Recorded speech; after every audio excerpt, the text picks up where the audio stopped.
Clear करो। अब वो बात कर रहा है अपने रिश्तेदारों से, ठीक हो, सब बढ़िया है, कुशल है, और ग्राहक खड़े हैं। तो आदमी आज अपने कर्तव्य का पालन नहीं करने से स्वयं भी परेशान है और उसके द्वारा सामने वाला भी। बैंक में 1 मिनट के काम को कई बार 1 घंटा भी लग जाता है। क्यों लग जाता है? क्योंकि वहां जितने लोग हैं, मैं केवल एक व्यक्ति विशेष की बात नहीं करता, मैं अपने भी बात करता हूं, आपकी भी बात करता हूं, सबकी। यदि हर प्राणी अपने अपने कर्तव्य को ईमानदारी से करने लग जाए तो बताओ सब लोग सुखी होंगे कि एक लोग सुखी होगा? सब सुखी हो जाएंगे ना। स्त्री का कर्तव्य है पति की सेवा करना, पर स्त्री का मन पति में ना लग के अपने मायके में लगा रहता है, वो अपने कर्तव्य का पालन करती ही नहीं है। पुरुष का कर्तव्य है कि वो अपनी मेहनत करे, अपने आप को सफल बनाए, पत्नी पुत्र को प्रसन्न रखे, पर वो अपनी पत्नी को ना देखकर पड़ोसन को देखता रहता है। मतलब अपने कर्म के प्रति वो सजग नहीं। अरे हर आदमी अपने कर्मों को ईमानदारी से करे तो बता नुकसान कहाँ है? और फिर व्यवस्थाएं सब बढ़िया हो जाएंगी कि नहीं? तो हमारे ग्रंथ हमें सिखा क्या रहे हैं? भागवत सुनने से मिलेगा क्या? तुम्हें कर्म की शिक्षा मिलेगी। मन लगा के अपना कर्म करो, जो तुम्हारा काम है वो तुम करो। आज समाज में आप यही देखते हैं, जिसका जो काम नहीं है वो कहावत है कि बिच्छू का मंत्र ना जाने और सांप के बिल में उंगली डाले। कहावत है ये, आपने सुनी कभी कहावत? नहीं सुनी। बिच्छू का मंत्र ना जाने और सांप के बिल में हाथ डाले, ये कहावत है। आप जानते हैं कि नहीं? हम अर्थ बताते हैं। मतलब जो काम तुम करने बैठे हो वो तो कर नहीं रहे हो, और दूसरों के काम में हाँ उंगली कर रहे हो। जिसके बारे में आप उंगली कर रहे हैं, अब लोग ना राजनीति की, अब आप लोग फ्री में बैठ जाते हैं, 4 लोग गांव के बुजुर्ग लोग बैठ गए, आप लोग, और बातें काहे की करते हो? राजनीति की। अरे क्या तुम नेता, तुम चुनाव लड़ रहे हो क्या? राजनीति की बातें तुम क्यों कर रहे हो? तुम्हारा क्या अर्थ है राजनीति? जो नेता लोग हैं वो राजनीति की बातें करें, तुम तो अपना वोट डालो, उचित अनुचित चुन लो, अपना काम करो, अपने काम में मन लगाओ। राजनीति की बातें करने से क्या होगा? मतलब जो तुम्हारा सब्जेक्ट नहीं है तुम उस सब्जेक्ट में बात करते हो। जो तुम्हारा सब्जेक्ट नहीं है उस सब्जेक्ट में तुम बात करके क्या करते हो? अपना नुकसान करते हो। 2-2 घंटे 3-3 घंटे बकवास करके क्या मिलता है? तुम्हारा सब्जेक्ट जो है उस पर ध्यान देते तो तुम्हारा सब्जेक्ट और स्ट्रांग होता और तुम सफल व्यक्ति बनने की रास्ते में आगे बढ़ते होते और सफल बन गए होते। लेकिन व्यक्ति को अपने में ध्यान नहीं है कि हम कहाँ हैं, हम क्या करें, हमें क्या करना है। बस फलाना कैसा है, वो क्या कर रहा है, दूसरे के सब्जेक्ट में। खुद की फाइल तो खोलते नहीं है, दूसरों की फाइल खुली पड़ी है। स्त्री को अपने बारे में कुछ पता नहीं है, पर पड़ोसन के बारे में सब पता है। खुद की फाइल नहीं जानती, वो दूर पड़ोसन की फाइल खुली पड़ी उसके पास, पूछ लो उसके बारे में, सब बताएगी। क्या करना है तुम्हें? हाँ, क्यों अपना समय व्यर्थ कर रहे हो? भागवत यही सिखाती है, भाग्य कहे खुल जाते भाग्य जीवन के। जीवन का भाग्य खुल जाएगा यदि आप भागवत को भली भांति समझ लेंगे तो। और अपने भागवत क्या करती है? भागवत हर व्यक्ति को अपने कर्म से जोड़ती है। यही भागवत जो हम बता रहे हैं, ये भागवत का कहना है कि तुम अपने कर्तव्यों का पालन करो। क्या भगवान श्री कृष्ण अपने कर्तव्यों का पालन नहीं किए? अरे दुर्योधन सारे राज्य को हड़प लिया तो अर्जुन कहते कि अब क्या करना, राज्य पाकर अब तो माला जपेंगे जंगल में, राम कृष्ण कृष्ण कृष्ण कृष्ण। अब अर्जुन माला जपने लगते, 12 साल बाद लौट के जंगल से काहे आ गए? इसका अर्थ है कि तुम्हें अपने कर्तव्य का पालन करना होगा। तुम्हें अपने अधिकार के लिए यदि लड़ना पड़े तो अपने अधिकार के लिए लड़ना भी होगा। लड़े पांडव किसके लिए लड़े? बोलो, पांडव किसके लिए लड़े? अपने अधिकार के लिए। इसका अर्थ अब पांडव भी जाके राम राम कृष्ण कृष्ण जपने लगते। जपना अच्छा है। अर्जुन ने महाभारत लड़ा, पर किसके सानिध्यता में लड़ा? बोलो। भगवान श्री कृष्ण की सानिध्यता में अर्जुन ने महाभारत। हम यही, महाभारत भी यही कहता है और भागवत जी भी यही कहती हैं कि तुम अपने कर्तव्य को पूरा करो, कर्म करो, पर भगवान की सन्निधि में पूरा करो, सन्निकटता में पूरा करो, ईश्वर की सानिध्यता में अपने आप को रखो, भगवान की छत्र छाया में अपने आप को रखो, पर कर्म करते रहो, कर्म का त्याग ना करना। अब एक बेटा कहे अपनी माँ से कि माँ, अभी कल मुझे एक मैया बता रही थी, महाराज हमारा बेटा साधु हो गया। हमने कहा अच्छा मैया साधु हो गया। बोले हम गए तो हमसे कहता तुम कौन हो? हमने कहा कि और किसी महिला से उसने ये कहा कि तुम कौन हो? बोले नहीं, केवल हमसे बोला कि तुम कौन हो। हमने कहा तुम कौन हो? बोले हम उसकी माँ हैं। हमने कहा तुम माँ हो, तुम्हें पहचाना भी नहीं? बोले नहीं महाराज जी, कहता अब हमारी कोई माँ वा नहीं है, हम तो साधु हो गए, भगवान के भक्त हो गए। अब लो, अब तुम भगवान के भक्त हो गए तो अपनी माँ को नकार दोगे, ये कहाँ लिखा है? ये पूरे शास्त्रों में कहाँ लिखा, जरा हमें बता दो। साधु हो जाना अच्छा है, इनको पढ़ाओ कि आद्य शंकराचार्य जी जब सन्यासी होने लगे तो उनकी माँ से उन्होंने, सन्यासी वही हो सकता है जिसने अपनी माँ से आज्ञा ली हो या अपनी पत्नी से आज्ञा ली हो। यदि मैं शादीशुदा हूँ तो मुझे अपनी पत्नी से आज्ञा लेनी होगी सन्यास के लिए। यदि राजी मर्जी से पत्नी ने आज्ञा दे दी तो मैं सन्यास ले सकता हूँ। यदि पत्नी ने आज्ञा नहीं दी तो आप सन्यास के अधिकारी नहीं हैं। आप भले जानबूझ के पत्नी को त्याग कर भाग जाएं तो वो सन्यास ईश्वर की दृष्टि में मान्य नहीं होगा। ईश्वर के संविधान में उसका कोई अर्थ नहीं है। यदि तुम्हारा विवाह नहीं हुआ, तुम कुंवारे हो, तुम्हारा विवाह नहीं हुआ, तो तुम अपनी माँ से आज्ञा लो।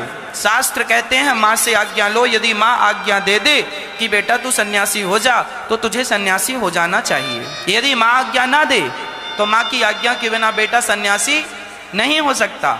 अच्छा, जब आद्य शंकराचार्य जी सन्यासी होने लगे, आद्य शंकराचार्य जी का नाम तो सुना होगा।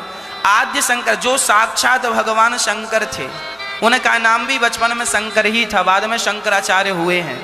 प्रथम शंकराचार्य, आद्य गुरु शंकराचार्य। शंकराचार्य जी जब अपनी माँ से आज्ञा लेने लगे, माँ मैं सन्यासी हो जाऊं, तो माँ ने कहा बेटा तू सन्यासी नहीं हो जा। अभी देख तेरी माँ मर जाएगी ना, बूढ़ी हो गई है, मर जाएगी, फिर तू सन्यासी, बेटा तेरे बिना मैं कैसे रहूंगी। तो शंकराचार्य जी बोले ठीक है मैं नहीं लेता। एक दिन नदी स्नान करने गए तो उनको मगर ने पकड़ लिया, शंकराचार्य जी को। अब वो माँ माँ कह के माँ बचाओ, मगर ने पकड़ लिया। शंकराचार्य जी छोटे थे उस समय, आयु लगभग 9 साल की थी। तो माँ माँ माँ बचाओ, माँ बचाओ, माँ दौड़ने लगी। शंकराचार्य जी बोले माँ ये मगर मुझे छोड़ देगा यदि तू मुझे सन्यास की आज्ञा दे देगी। तो ये कह रहा है कि सन्यास की आज्ञा दे दे तो मैं छोड़ दूंगा। तो माँ ने कहा अच्छा बेटा मर मत, मर जाने से अच्छा है कि तू सन्यासी होकर समाज का कल्याण कर जा। मैंने तुझे सन्यास की आज्ञा दी। तब मगर ने छोड़ा और सन्यासी बने शंकराचार्य। पर माँ ने कहा कि सुन बेटा, यदि तुझे मेरी याद आई, यदि मुझे तेरी याद आई तो बोल मैं क्या करूंगी। तो शंकराचार्य जी ने अपनी माँ से कहा था माँ मैं भले शंकराचार्य हो गया हूँ, भले मैं शंकर का अवतार हूँ, पर जब भी तू मुझे याद करेगी ना तेरे चरणों में आ जाऊंगा। और शंकराचार्य जी की माँ ने कहा था जब मैं मर जाऊं तो मेरी चिता में आग लगाने तू आ जाना।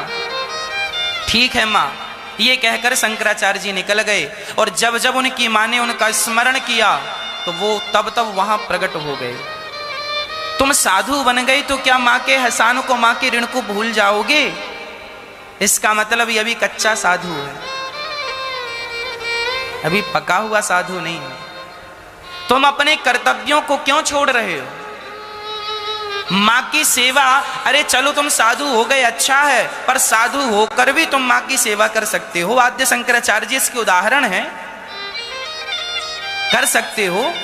माँ की सेवा तो तब भी करनी चाहिए जब तुम सन्यासी हो जाओ। सन्यासी भी अपनी माँ की सेवा कर सकता है। शंकराचार्य जी इसके उदाहरण है, आद्य शंकराचार्य जी। इसलिए हमारी भागवत जी कभी ये नहीं कहती कि तुम सब छोड़ दो।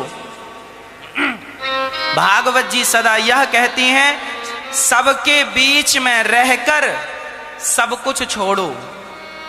सब कुछ छोड़ना मतलब ये नहीं अब मैं सब छोड़ के चला जाऊं जंगल में, और जंगल में राम राम राम राम राम राम, और मैं जंगल में कहूं सुनो मैं तो हलवा खाता ही नहीं।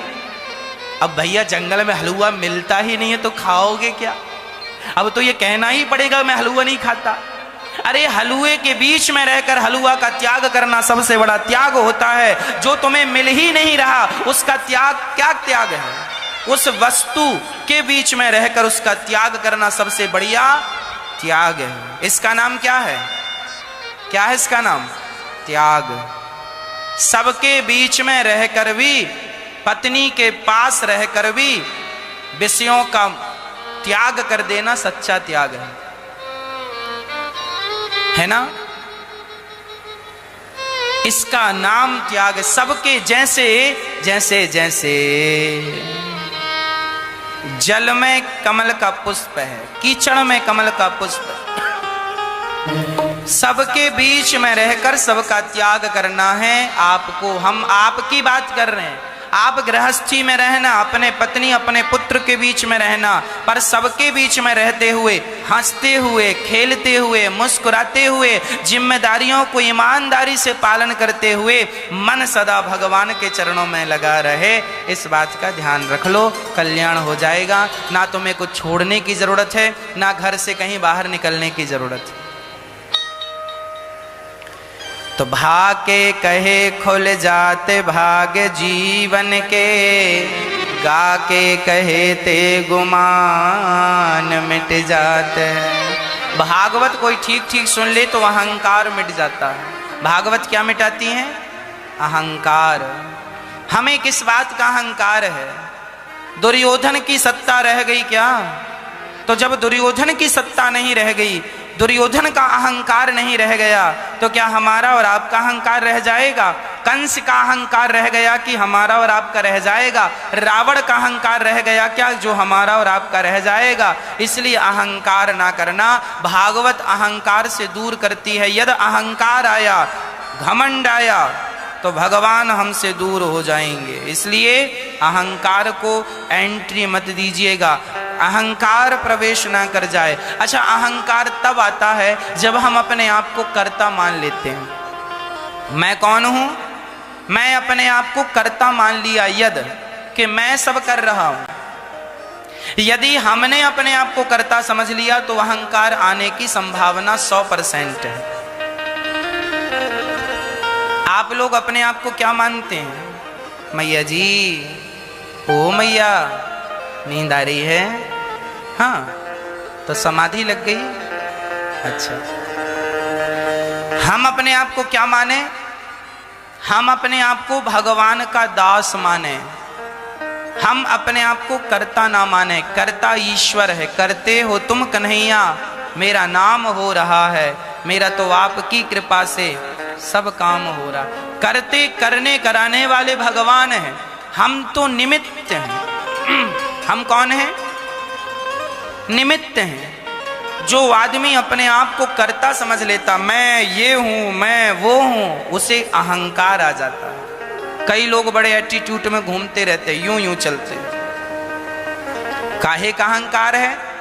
बोले 1,00,000 2 लाख का फायदा हो गया, उसी के घमंड में घूम रहे हैं। पिछले महीने 30-40 लाख की गाड़ी उठाई है, तब उसी में घूम रहे यूं यूं। थोड़ी सी संपत्ति क्या मिल जाए लोगों को, लोग तो उड़ने लगते हैं। भागवत जी कोई सुने तो अहंकार नहीं आता, और अहंकार यदि आ गया आपको, इसका मतलब आपने अभी ठीक ठीक से भागवत को नहीं सुना, कुछ कच्चापन है अभी। आम को पकाने के लिए ना पाल रखते हैं। पाल जानते हैं? नहीं, हम बताते हैं। किसान लोग आम तोड़ते हैं और आम को ना नीचे पत्ते बिछाकर ऊपर से भूसा डाल देते हैं, उसके मुंह पे हल्का सा चूना लगा देते हैं तो आम जल्दी से पक जाता है। गर्मी में थोड़ा सा गर्माहट मिलनी चाहिए उसको पकने के लिए, उसे पाल बोल, उस प्रक्रिया का नाम क्या है? पाल। ऐसा हमारे यहां कहते हैं, अब आपके यहां पता नहीं उस प्रक्रिया को क्या कहते होंगे। आम को पकाने के लिए पाल रखा जाता है, तो पाल रख दिया सो आम पक गया। उसी प्रकार भागवत जो है हम सभी आम हैं और भागवत की गछा है पाल, अर्थात हम सभी को पका रही है। यदि तुम पक गए तो अहंकार समाप्त हो जाएगा। आम पक गया तो आम जब पाल में रखा गया था तब खट्टा था, पर जब पक के बाहर आया तो कैसा हो गया? स्वाद बदल गया, खट्टा था अब मीठा हो गया। जब आपके अंदर की खटास मिट जाए और वाणी में आपकी मधुरता आ जाए, समझ लेना आप पक गए हैं। आप किसी का अपमान नहीं कर रहे हैं, आप किसी का निरादर नहीं कर रहे हैं। आपकी वाणी में अहंकार जनित, अहंकार सूचित शब्द नहीं है। कई लोग ना बात करते हैं तो उनकी बातों से समझ में आता है कि कितना बड़ा अहंकारी है। ना तो सहजता है ना तो सरलता है। तो आप समझ लीजिए कि हम सब आम हैं और भागवत जी के पाल में पकने को रखे हैं। पक जाओगे तो मीठे हो जाओगे, नहीं तो खट्टे के खट्टे। और याद रखना, यदि आम खट्टा रह जाए ना तो फिर उसकी चटनी बनती है, फिर आपकी चटनी बनेगी। खट्टे आम की चटनी बनती है, बताओ पके आम की आज तक किसी ने चटनी बनाई? पके आम की चटनी, पके आम को लोग गुठली तक बार बार बाहर, आम ही ऐसा है जो बाहर अंदर बाहर अंदर, अंदर की अजीब से दांतों से बढ़िया रस लिया, फिर बाहर, फिर अंदर, फिर अब बताओ अंदर बार बार अंदर बाहर। ये केवल आम के साथ होता है और किसी फल के साथ ऐसा नहीं होता। तो यदि तुम पक गए तो समाज तुम्हें अपने मुख में भी रख सकता है, अर्थात तुम्हारा सम्मान करेगा। बार बार जैसे आम की गुठली को बार बार चूसता है, ऐसे बार बार तुम्हारा दर्शन करने के लिए लोग लालायित रहेंगे। और यदि कच्चे रह गए तो चटनी बन जाएगी। अब आप जानो कि आपको पका बनना है कि कच्चा रहना है। तो भागवत जी हमें क्या करती हैं? पकाती हैं। भाके कहे खुल जाते भाग्य जीवन के, गाते कहे ते गुमान मिट जाते। वाके कहे बल बुद्धि बढ़ जाते है। भागवत सुनेंगे ना तो बल भी बढ़ेगा, आध्यात्म बल और बुद्धि भी बढ़ेगी। बिनु सत्संग विवेक न होई, राम कृपा बिनु सुलभ न सोई। बिना भागवत के आपकी बुद्धि नहीं बढ़ सकती। इसलिए बुद्धि को बढ़ाना है, विवेकशील बनना है तो सत्संग जरूरी है। अपने से बड़ों के बीच में बैठा करो, अपने से बड़ों की अच्छी अच्छी बातें सुना करो, यही सत्संग है। हम ये नहीं कहते कि सिर्फ भगवान की चर्चा ही सत्संग है। हम ये कहते हैं समाज में जहां अच्छी बातें हो रही हो आपके कल्याणार्थ, वो सत्संग है ना। अब जैसे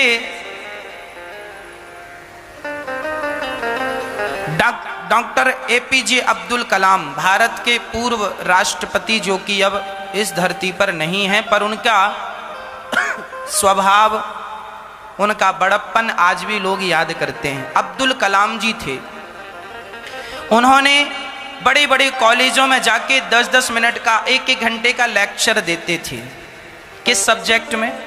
साइंस के सब्जेक्ट में, क्योंकि उन्होंने प्रथम परमाणु बम का आविष्कार किया है ना, प्रथम मिसाइल बनाई है। डॉक्टर एपीजे अब्दुल कलाम ने भारत को बहुत कुछ दिया है, मिसाइलें बनाई, और प्रथम जब परमाणु परीक्षण हुआ उसमें भी उनका 80-90% हाथ था। परीक्षण में सफल परीक्षण उन्होंने कराया। अन्य वैज्ञानिक भी रहे होंगे, पर विशेष भूमिका उनकी थी। हाँ, तो वो जहां जाते थे वो साइंस के बारे में स्पीच देते थे, बोलते थे और विद्यार्थियों को समझाते थे, प्रोत्साहित करते थे, देखो ऐसे करना है, ऐसे काम करना। तो वो जो कहते थे, समझाते थे, सिखाते थे, वो सिखाना और वो सीखना भी सत्संग था। वो सिखाना और सीखना भी एक प्रकार का सत्संग था।